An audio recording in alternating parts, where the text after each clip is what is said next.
Anda kembali di berita utama bersama saya Asri Gunawan. Saudara, seorang anak berusia 5 tahun menjadi saksi kematian ibunya di rumahnya di kawasan Tambora, Jakarta Barat. Ia menjadi satu-satunya saksi dalam peristiwa mengerikan ini. Usianya yang masih 5 tahun membuatnya tak berdaya ketika melihat sang ibu bertengkar hebat dengan ayahnya yang berujung pada pembunuhan. Lantas, apa yang menjadi pemicu penganiayaan yang berujung pada kematian ini?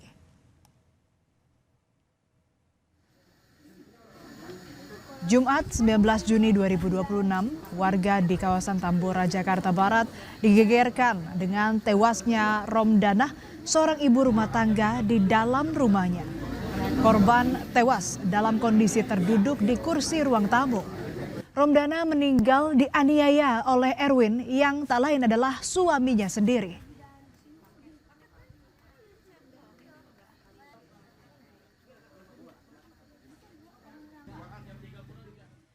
Kabar duka yang cukup mencengangkan disampaikan oleh anak korban ke saudaranya.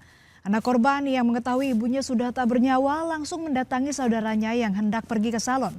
Ia menyampaikan bahwa sang ibu sudah meninggal.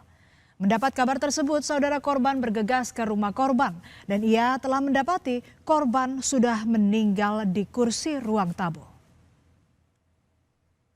Potong rambut ke salon sama anak saya. Terus anaknya itu ada di depan rumah situ tuh 2 orang, yang cewek cowok. Terus yang cowok itu ngudak saya, kirain kan mau ikut ya. Terus kenapa Rafa? Terus kata dia mama meninggal. Meninggal kenapa? Sama ayah dicekek pakai kain, kenceng, hidungnya berdarah. Terus di mana mamanya? Ada di ruang tamu di bangku lagi duduk.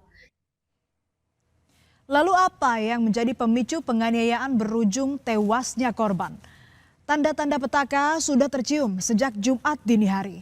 Korban dan suaminya saat itu bertengkar hebat. Pertengkaran itu sampai membuat anak kedua korban yang masih berusia 5 tahun lari keluar rumah. Sambil menangis, ia menggedor-gedor rumah neneknya yang berada di seberang rumahnya untuk meminta tolong menyelamatkan sang ibu. Sang nenek sempat melerai pertengkaran tersebut. Ia kemudian kembali ke rumah setelah situasi sempat mereda. Tak ada yang menyangka pertengkaran hebat tersebut berujung pada meninggalnya Romdanah. Korban ditemukan meninggal dengan kondisi duduk di kursi ruang tamu. Padahal semua mengira pertengkaran hebat yang terjadi pada Jumat dini hari tersebut usai begitu saja. Lantaran pertengkaran antara korban dan pelaku kerap terjadi, namun selalu berakhir dan kembali seperti biasa.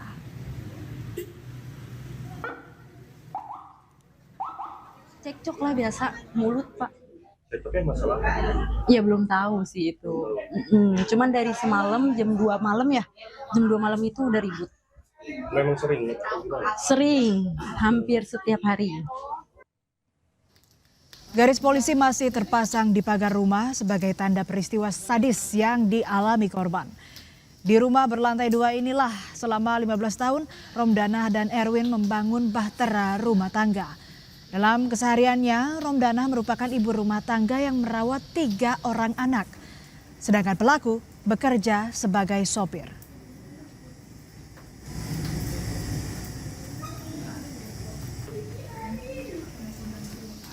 Robi, ketua RT setempat, menuturkan bahwa pasangan suami istri tersebut kerap kali terlibat cekcok.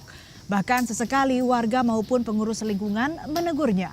Korban juga pernah kabur dari rumahnya karena dianiaya oleh pelaku. Namun setelah dibujuk keluarga, ibu 3 anak tersebut kembali ke rumah. Hati nurani seorang ibulah yang membuat korban rela menahan penderitaan demi ketiga buah hatinya.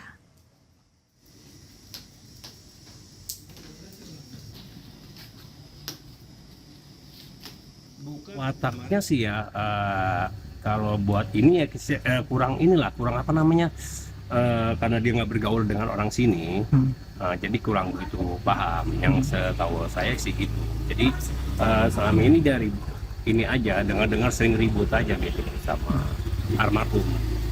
Istrinya sempat kabur juga ketika di KDRT. Ya pernah kata menurut mereka pernah, tapi itu setelah itu saya udah nggak lagi nggak tahu. Pernah saya udah sempat kabur, katanya mau tetangganya kerja terjadi begitu balik lagi. Sifat temperamental dan dingin pelaku kian terlihat usai dirinya membunuh korban. Bukannya panik atau melarikan diri, pelaku justru membiarkan jasad sang istri terbujur kaku di ruang tamu. Dan dirinya memilih untuk melanjutkan tidurnya di dalam kamar. Usai mendapat laporan dari warga, pelaku langsung melakukan olah TKP. Polisi menyita kain spray yang digunakan pelaku untuk menjerat leher korban hingga meninggal. Selain itu, polisi juga menyita perhiasan dan sejumlah ponsel dari lokasi. Sementara jenazah korban dibawa ke Rumah Sakit Polri Kramat Jati untuk diotopsi.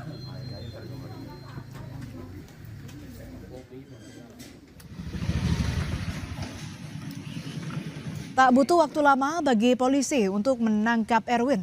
Saat polisi datang di TKP, Erwin masih berada di sekitar lokasi.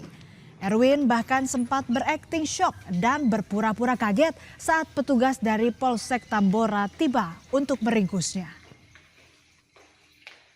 Yang diduga melakukan pembunuhan terhadap istri sirinya sudah kami amankan dan sudah kami amankan di Polsek Tambora, dan untuk proses penangkapannya kami mengamankan pelaku tersebut di sekitaran TKP.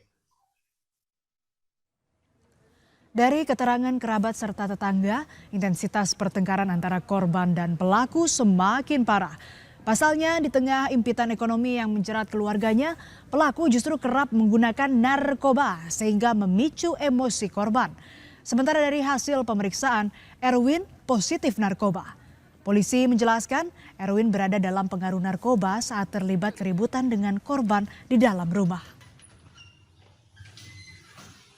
Sementara dari hasil pemeriksaan dan pendalaman yang didapat dari hasil pemeriksaan berita acara kemarin, hanya dikarenakan menggunakan narkoba. Kini ketiga anak korban dirawat oleh pihak keluarga dan mendapat pendampingan psikologis dari pemerintah Kota Jakarta Barat. Pendampingan psikologis sangat dibutuhkan oleh ketiga anak korban untuk menghilangkan trauma mendalam usai melihat sang ibu meninggal di tangan ayahnya.